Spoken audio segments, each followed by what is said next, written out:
Hello, dear students.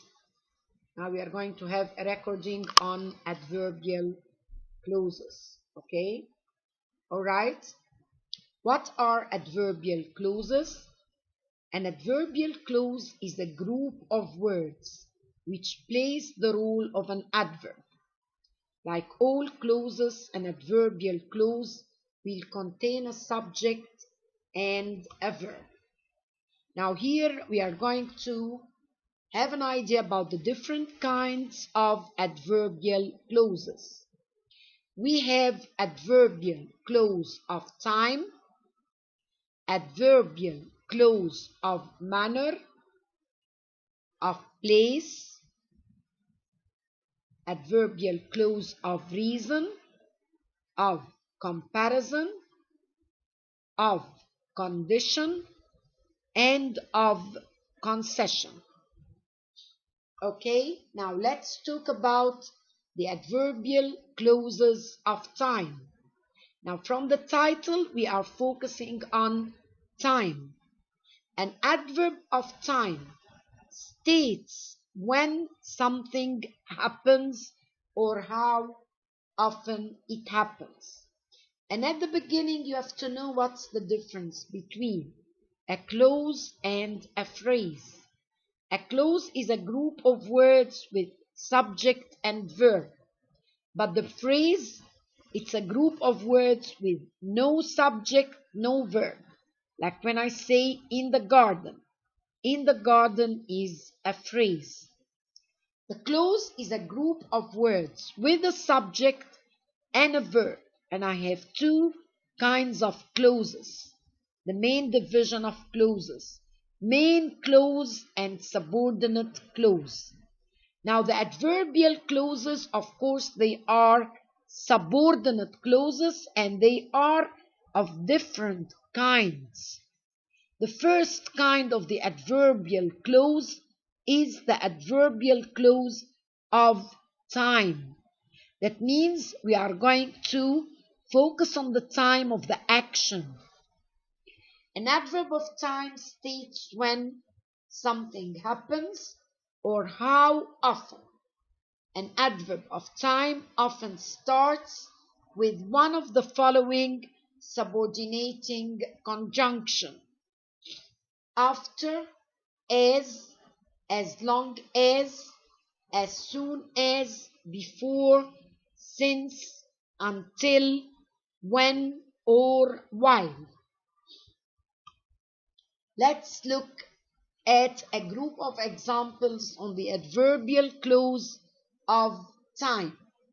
The list of adverb clauses of time, I mean the subordinating conjunctions, are listed here on the right side. After, before, when, while, since, until, once, whenever. Let's look at the examples. After she graduates, she will get a job.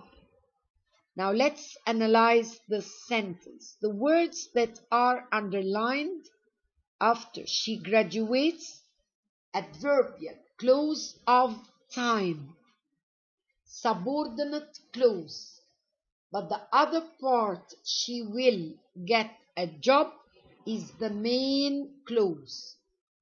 So the underlined words, I mean that she will get a job after she graduates. That means the time of getting the job.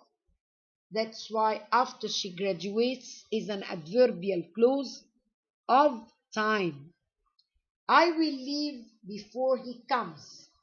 I'm focusing here on the time of my leaving for the place. So I will leave before he comes. The underlined words, there is a subject he, there is a verb comes, but before he comes is the subordinate clause.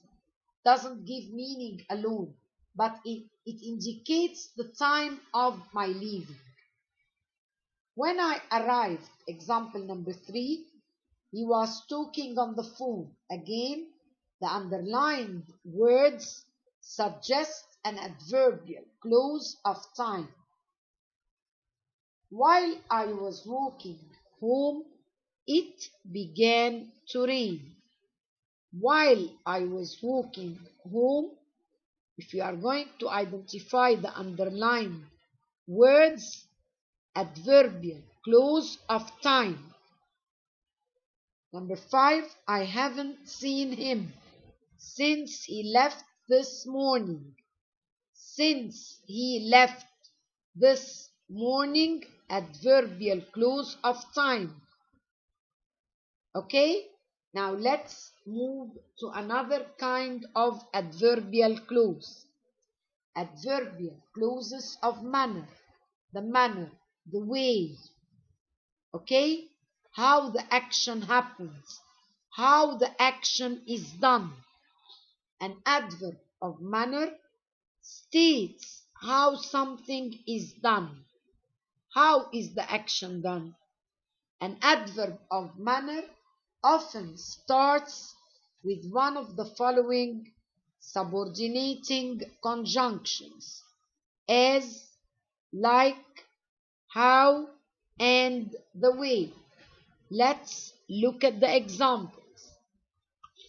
I was never allowed to do things as I wanted to do them. I mean that I was deprived of doing the things the way I like. I was never allowed to do things as I wanted to do them. So the underlined words, how can I identify them? Adverbial clause of manner. I wonder how I learned grammar ineffectively for almost 15 years. Again, the underlined words, adverbial clause of manner. We sometimes do not realize the way God helps us. The underlined words, adverbial clause of manner. Very good. Now let's move to the third type of adverbial clauses. Adverbial clauses of place, and from the title it's a significance that we are going to know something about the place of the event, of the action. What are, again, the beginning, an adverbial place, tells us where the action described takes place. What are the subordinating conjunctions? Anywhere, everywhere, where, or wherever. Let's look at the examples. The subordinating conjunctions: everywhere, where, wherever. Let's look at the examples. Young people have to go where they can find jobs. Do they have to go to any place? No. They have to direct themselves to the places where they can find jobs. So the underlined words, where they can find jobs, adverbial clause of place. The first part, young people have to go, this is main clause. Everywhere we went, people greeted us warmly. Everywhere we went alone, it's not a main clause. We won't understand the complete idea. Everywhere we went, what happens? That's why it only indicates place, but it doesn't give a complete idea. So everywhere we went is an adverbial clause of place. People greeted us warmly is the main clause. The last example, and I will end my recording, okay? Just giving you 3 kinds of adverbial clauses. And then the coming recording, I will complete the other types. She's always drunk wherever I meet her. At any place I meet her, I find her drunk. This is the meaning of the sentence. I want you to know that we are talking about the place. I focus on the place. Whenever I meet her at any place, I find her drunk. She's always drunk. This is the main clause. Wherever I meet her, adverbial clause of place. Now I finished the first three types of adverbial clauses. Adverbial clause of time, adverbial clause of manner, adverbial clause of place. The coming recording I will complete the other types. So just arrange the items of quarter 2 in your mind. Macbeth, this is as regards literature. And what about grammar? Adverbial clauses. This is so far the items that we focused on. Thank you so much and goodbye.